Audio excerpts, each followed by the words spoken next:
আসসালামু আলাইকুম। দুধকুলি পিঠা কিভাবে খুব সহজে তৈরি করতে পারেন সেই পদ্ধতি আজকে আপনাদের দেখাতে এসেছি।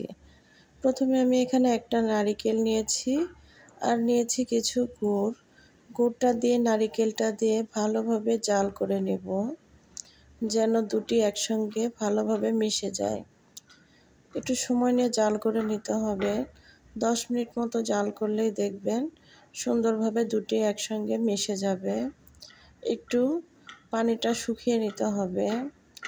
এটি নামিয়ে রেখে আবার আমি কড়াইয়ের মধ্যে একটু পানি দিয়েছি, দিয়ে এখানে খেজুরের পাটারি গুড় দিয়েছি, দিয়ে এই পাটারি গুড়টা জাল করে নেব।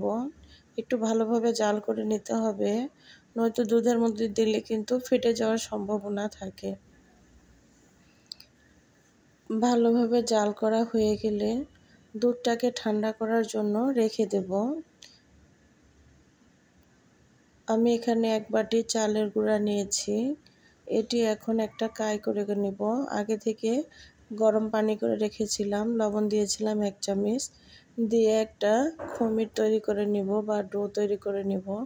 নেড়ে চেড়ে কিছুক্ষণ রেখে দিতে হবে চুলার উপর মিডিয়াম আঁচে। এই যে হাত দিয়ে দেখতেছি সুন্দরভাবে সেদ্ধ হয়ে এসেছে। এখন আমি এটাকে নামিয়ে নেব। একটা বলের মধ্যে নিয়ে হাত দিয়ে ভালোভাবে একটা ডো তৈরি করে নেব। হাত দিয়ে মথে নিতে হবে সুন্দর করে। এরকম একটা ডো তৈরি করে নেব। এরপর পিঠা বানাতে চলে আসলাম। ছোট ছোট হাত দিয়ে এভাবে একটা বাটির শেপ করে নিতে হবে। এটা আসলে হাতের সাহায্যেই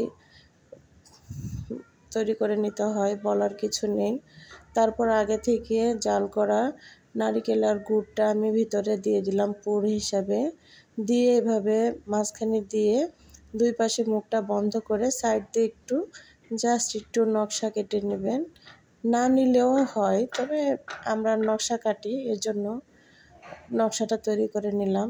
এই যে আগে থেকে একটু বানিয়ে রেখেছিলাম বাটির মতো। এই কাজটা কিন্তু রুটি বেলে উপর থেকে গ্লাস দিয়ে কেটে ছোট ছোট করে তারপরেও তৈরি করা যায়, তবে এটা খুব সহজ পদ্ধতিতে তৈরি করার জন্য আমি আপনাদের এই প্রসেসটাই দেখাইলাম। আপনারাও চাইলে এভাবে খুব সহজেই তাড়াতাড়ি এই পিঠাগুলো তৈরি করে নিতে পারবেন। এই যে দেখুন এরকম হয়েছে। এটি দেখতে কিন্তু খারাপ লাগে না, খুব তাড়াতাড়ি একা হাতে অনেকগুলো পিঠা তৈরি করে নিতে পারবেন।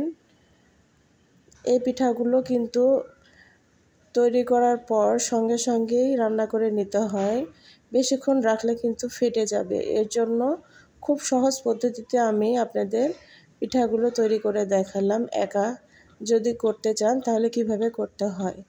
এখানে 1 কেজি পরিমাণ দুধ নিয়েছি, ভালো করে জাল করে নিয়েছি। এবার পিঠাগুলো সবগুলো দিয়ে দিব, দিয়ে জাল করে নিতে হবে।